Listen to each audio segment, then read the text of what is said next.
നമസ്കാരം, ഞാൻ അന്നദ. ഗീതാമൃതം 2ാം ക്ലാസ്സിലെ വിദ്യാർത്ഥിനിയാണ്. ഭഗവത്ഗീത എന്ന് പറയുന്നത് കേവലം ഒരു മതഗ്രന്ഥം മാത്രമല്ല, അതൊരു കഥയല്ല, അതൊരു പുസ്തകമല്ല.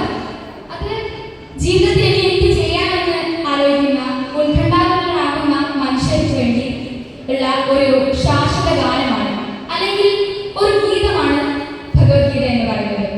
ഞാൻ ഏകദേശം 3 വർഷത്തോളമായി ഭഗവത്ഗീത ക്ലാസ്സിലുണ്ട്, ഭഗവത്ഗീത പഠിക്കുന്നുണ്ട്.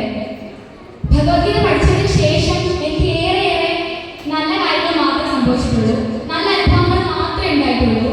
അതിൽ ഏറ്റവും വലിയ എനിക്ക് ഉണ്ടായ ഒരു മാറ്റം എന്ന് വെച്ച് കഴിഞ്ഞാൽ ഈ ഒരു സ്റ്റേജിൽ നിന്നിട്ടുള്ള ഒരു മാറ്റം തന്നെയായിരുന്നു. അതായത് എനിക്ക് കൊറോണക്ക് മുന്നേ ഞാൻ ഭയങ്കര ആക്റ്റീവ് ആയിരുന്നു.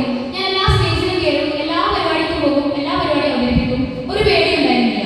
പക്ഷേ കൊറോണ വന്നതിന് ശേഷം ഒരു ഗ്യാപ്പ് വന്നു. അപ്പോൾ അതുകൊണ്ട് അതിനുശേഷം എനിക്ക് സ്റ്റേജിൽ കയറുമ്പോൾ ഭയങ്കര പേടിയായിരുന്നു. എനിക്ക് കാലൊന്നും തല വേദന വന്നു, എനിക്ക് എന്താ ചെയ്യേണ്ടതെന്നൊന്നും അറിയില്ല. ഭഗവത്ഗീത ക്ലാസ്സിൽ ഞാൻ വന്നു.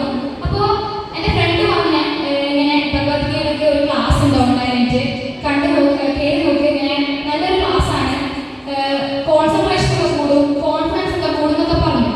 അപ്പോൾ അങ്ങനെയാണ് ഞാൻ ക്ലാസ്സിലേക്ക് വന്നത്. ഏകദേശം 1-2 മാസം ഞാൻ ക്ലാസ്സിലുണ്ടായി. പക്ഷെ ഞാൻ ആ ക്ലാസ് ശ്രദ്ധിക്കാറില്ല. പിന്നെ അങ്ങോട്ട് മാഷും എന്നെ ഭയങ്കരമായിട്ട് ബൂസ്റ്റ് ചെയ്യാൻ തുടങ്ങി. അതായത് നല്ലോണം ചെയ്യും നീ, അപ്പം നീ കൂടുതലായിട്ട് ഇനി ഭഗവത്ഗീതയിലേക്ക് ഇറങ്ങാം, ഭഗവത്ഗീത അങ്ങനെ ചൊല്ലണം, എല്ലാ കാര്യങ്ങളും ഏർപ്പെടണം എന്നൊക്കെ പറഞ്ഞു മാഷ് ഭയങ്കരമായിട്ട് കോൺഫിഡൻസ് തരാൻ തുടങ്ങി. അതിനുശേഷം ഞാൻ കുറച്ചും കൂടെ ക്ലാസ്സിലൊക്കെ ആക്റ്റീവായി തുടങ്ങി, എല്ലാ കാര്യത്തിലും ഞാൻ ഭയങ്കരമായിട്ട് ആക്റ്റീവ് ആവാൻ തുടങ്ങി. അതിനുശേഷം ഗീതാമൃതത്തിൻ്റെ 2ാമത്തെ വാർഷികം, അതായത് കഴിഞ്ഞ വർഷം ഞാൻ ഇവിടെ വന്നു. അപ്പോൾ മാഷത്തിന് മുന്നേ പറഞ്ഞു ഏൽപ്പിച്ചിരുന്നു ഞങ്ങൾ കുറച്ച് ആൾക്കാരെ ഗീതാ ശ്ലോക വ്യാഖ്യാനത്തിന് വേണ്ടിയിട്ട്. അപ്പോൾ ഞാനും പഠിച്ചു, കുറച്ച് എഴുതി. എന്നിട്ട് ഞാൻ മാഷിനെ വിളിച്ചു. മാഷെ, ഞാനിങ്ങനെ കുറച്ച് എഴുതി വെച്ചിട്ടുണ്ട്, കുറച്ച് തയ്യാറാക്കിയിട്ടുണ്ട്, മാഷൊന്ന് കേൾക്കുമെന്ന് വെച്ചു ഞാൻ മാഷിനോട്. അപ്പോൾ എന്നോട് മാഷ് പറഞ്ഞു, ബാക്കി എന്തും നീ ചെയ്തില്ല എന്ന് പറഞ്ഞിട്ടുണ്ടെങ്കിലും ഈ കാര്യം നീ ഭംഗിയായിട്ട് ചെയ്യുന്ന എനിക്കറിയാം, എനിക്ക് നിന്നെ ഭയങ്കര വിശ്വാസമാണ് ഈ കാര്യത്തിലെന്ന് പറഞ്ഞു. അത് കേട്ടപ്പോൾ എനിക്ക് ഭയങ്കര കോൺഫിഡൻസ് ആയി, ഭയങ്കര സന്തോഷമായി. അപ്പോൾ ഞാനിവിടെ സ്റ്റേജിൽ കയറി വന്നു നിന്നു. ഞാൻ ഒരു ശ്ലോകം വ്യാഖ്യാനം ഞാൻ എന്നോട് പറഞ്ഞിരുന്നു. ശ്ലോകം ഞാൻ ചൊല്ലി. ബാക്കി എന്താ പറയേണ്ടത് എനിക്ക് ഓർമ്മയില്ല. ഞാൻ ഫുൾ ബ്ലാങ്ക് ആയി, എനിക്കൊന്നും പറയേണ്ട എന്താണെന്ന് ഓർമ്മയില്ല. കാല് മുതൽ കൈ വരെ ഫുൾ വരക്കുന്നു.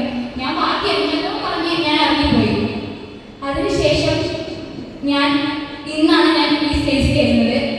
അവിടുന്ന് അന്ന് ഈ ഇരിക്കുന്ന സദസ്സിന്റെ 10 ആൾക്കാരെ ഉണ്ടായിരുന്നുള്ളൂ. ഇന്ന് അതിന് ഡബിൾ ആൾക്കാരുടെ മുന്നിൽ ഇങ്ങനെ വന്നു നിന്ന് ഒരു പേടിയില്ലാതെ നമുക്ക് സംസാരിക്കണമെങ്കിൽ അന്ന് മാഷ് തന്ന കോൺഫിഡൻസും അതുപോലെ മോട്ടിവേഷനും അതുപോലെ ഗീതയും മാഷും ഉണ്ടാക്കിയ ഇൻഫ്ലുവൻസ് കൊണ്ട് തന്നെയാണ്. ചിലർ പറയും അതൊന്നുമല്ല, സ്റ്റേജ് കയറി ശീലമായതുകൊണ്ടാണ്. പക്ഷേ അല്ല, ആ കോൺഫിഡൻസ് എനിക്ക് വരണമെങ്കിൽ അത് എന്നെ കൊണ്ട് എനിക്ക് കോൺഫിഡൻസ് ഉണ്ടായിരുന്നില്ല. ആ കോൺഫിഡൻസ് എനിക്ക് ഉണ്ടാക്കി തന്നത് മാഷ് തന്നെയാണ്. അതിനെനിക്ക് മാഷിനോട് ഭയങ്കര നന്ദിയുണ്ട്. മാഷ് ഞാൻ ഭയങ്കര ഡൗണാകുമ്പോൾ ഞാൻ മാഷിനെ വിളിക്കും. അപ്പോൾ മാഷ് ഭയങ്കരമായിട്ട് എന്നെ മോട്ടിവേറ്റ് ചെയ്യും. എല്ലാം ഞാൻ ഭയങ്കര ഡൗണായ സിറ്റുവേഷനിലെല്ലാം മാഷ് എൻ്റെ കൂടെ ഉണ്ടായിട്ടുണ്ട്.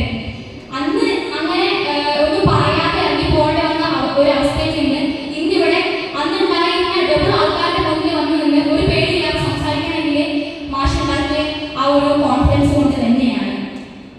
അപ്പോൾ ഇനി ഞാൻ എൻ്റെ കർത്തവ്യത്തിലേക്ക് കടക്കുകയാണ്. സ്വാഗത ഭാഷണം പറഞ്ഞ ശ്രീമതി മാഷിനെ കുറിച്ചൊന്നും പറയാനില്ല, കാരണം കുറേ ആൾക്കാർ മാഷിനെ കുറിച്ച് എല്ലാം പറഞ്ഞു. എനിക്കൊന്നും പറയാനില്ല, എനിക്ക് മാഷ് എല്ലാം മാത്രമേ ചെയ്തിട്ടുള്ളൂ. അപ്പോൾ മാഷിനെയും അതുപോലെ അധ്യക്ഷ ഭാഷണം നടത്തിയ ബാലകൃഷ്ണൻ സാറ്, ഉദ്ഘാടന ചടങ്ങ് നിർവഹിച്ച ശ്രീ പി അഹമ്മദ് മാസ്റ്റർ, അതുപോലെ മുഖ്യാതിഥി ദേവദർശ്, ആശംസാ ഭാഷണം നടത്തിയ സിദ്ധാർത്ഥ മാഷെ സ്കൂളിലാണ് ഞാൻ പഠിക്കുന്നത്. മാഷ് വളരെ നല്ലൊരു മാഷാണ്.